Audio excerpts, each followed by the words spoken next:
ಪುನೀತ ಕನ್ನಡಿಗರಿಗೂ ನಮಸ್ಕಾರ. ಇದು Wednesday mini log ಆಗಿರುತ್ತೆ.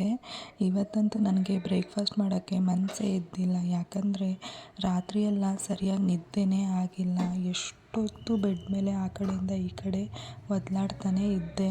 ನಿದ್ದೆ ಅಂತೂ ಆಲ್ಮೋಸ್ಟ್ 1:30 ಮೇಲೇ ನಿದ್ದೆ ಬಂದಿತ್ತು.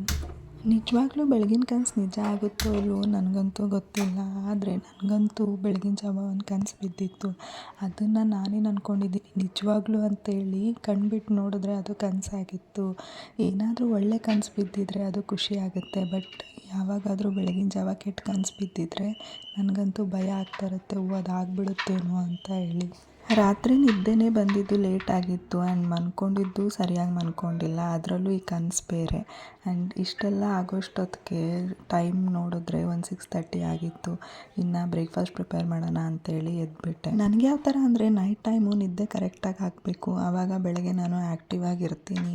ಇಲ್ಲ ನಿದ್ದೆ ಕರೆಕ್ಟಾಗಿಲ್ಲ ಅಂದರೆ ಆ ಡೇ ಪೂರ ಏನೋ ಟಯರ್ಡು ಲೇಸಿಯಾಗೆ ಫೀಲ್ ಆಗ್ತಾ ಇರ್ತೀನಿ.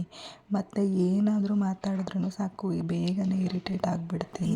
ಇವತ್ತಿನ ಬ್ರೇಕ್ಫಾಸ್ಟ್ಗೆ ಬೇಗ ಆಗೋ ಥರ ಬಿಸಿಬೇಳೆ ಬಾತೇ ಮಾಡೋಣ ಅಂತ ಅಂದ್ಕೊಂಡೆ. ಬಿಸಿಬೇಳೆ ಬಾತ್ಗೆ ನನಗೆ ಜಾಸ್ತಿ ತರಕಾರಿ ಹಾಕಬೇಕು. ಹಾಗಾಗಿ ನಾನು ಬೀನ್ಸು, ಕ್ಯಾರೆಟು, ಬಟಾಣಿ, ನೌಕಲ್ಲು, ಕ್ಯಾಪ್ಸಿಕಮ್ಮು ಇದನ್ನೆಲ್ಲ ಹಾಕ್ಕೊಳ್ತೀನಿ. ಆ್ಯಂಡ್ ಬಿಸಿಬೇಳೆ ಬಾತು ಒಂದು 20 ನಿಮಿಷದಲ್ಲಿ ಆಗಿಬಿಡುತ್ತೆ.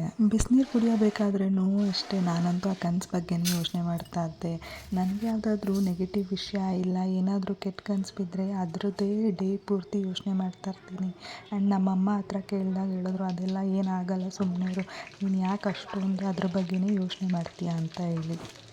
ಇನ್ನು ಬಿಸಿಬೇಳೆ ಬಾತು ಮಾಡೋಕ್ಕಿಟ್ಟಿದ್ನಲ್ವ, ಅದು ಒಂದು 3 ವಿಸಲ್ ಆಗಿತ್ತು. ಆ್ಯಂಡ್ ಈ ಕಡೆ ಒಗ್ಗರಣೆ ಹಾಕೋಣ ಅಂತ ಹೇಳಿ ಅದಕ್ಕೆ ನಾನು ತುಪ್ಪ ಹಾಕ್ಕೊಂಡು ಜೀರಿಗೆ, ಸಾಸಿವೆ, ಅಡುಗೆ ಮೆಣಸಿನ್ಕಾಯಿ ಆ್ಯಂಡ್ ಕ್ಯಾಪ್ಸಿಕಮ್ಮು ಆ್ಯಂಡ್ ನಮ್ಮನೆಯಲ್ಲೇ ಮಾಡಿರೋ ಬಿಸಿಬೇಳೆ ಬಾತ್ ಪೌಡರ್ನ ಹಾಕ್ಕೊಂಡು ಒಗ್ಗರಣೆ ಹಾಕ್ಕೊಂಡೆ. ಆ್ಯಂಡ್ ನನಗೆ ಬಿಸಿಬೇಳೆ ಬಾತ್ ಮಾಡಬೇಕಂದ್ರೆ ತುಪ್ಪ ಹಾಕ್ಕೊಂಡೆ ಒಗ್ಗರಣೆ ಹಾಕೋದು ಇಷ್ಟ.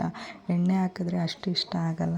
ಇನ್ನು ನನಗೆ ಅವಲಕ್ಕಿ ಮೊಸರನ್ನ ಮಾಡ್ಕೊಂಡಿದ್ದೆ. ಯೂಶ್ವಲಿ ಮೊಸರನ್ನಕ್ಕಿಂತ ಈ ಥರ ಅವಲಕ್ಕಿ ಮೊಸರನ್ನ ತುಂಬಾ ಚೆನ್ನಾಗಿರುತ್ತೆ. ಆ್ಯಂಡ್ ಇದಕ್ಕೆ ನಾನು ಕ್ಯಾರೆಟು ಮತ್ತು ಸೌತೆಕಾಯಿ ಆ್ಯಂಡ್ ಒಗ್ಗರಣೆ ಹಾಕ್ಬಿಟ್ಟು ಇದನ್ನು ಕಲಿಸ್ಕೊಂಡೆ. ಆ್ಯಂಡ್ ಈ ಅವಲಕ್ಕಿ ಮೊಸರನ್ನ ಅಂತೂ ತುಂಬಾ ಚೆನ್ನಾಗಿರುತ್ತೆ. ಆ್ಯಂಡ್ ದೇಹಕ್ಕೂ ತಂಪು. ಆ್ಯಂಡ್ ಗ್ಯಾಸ್ಟ್ರಿಕ್ ಎಲ್ಲ ಆಗಿರುತ್ತಲ್ವ, ಆವಾಗ ಖಾರ ತಿನ್ನೋಕ್ಕಾಗಲ್ಲ. ಈ ಥರ ಮೊಸರನ್ನ ತಿಂದರೆ ಚೆನ್ನಾಗಿರುತ್ತೆ.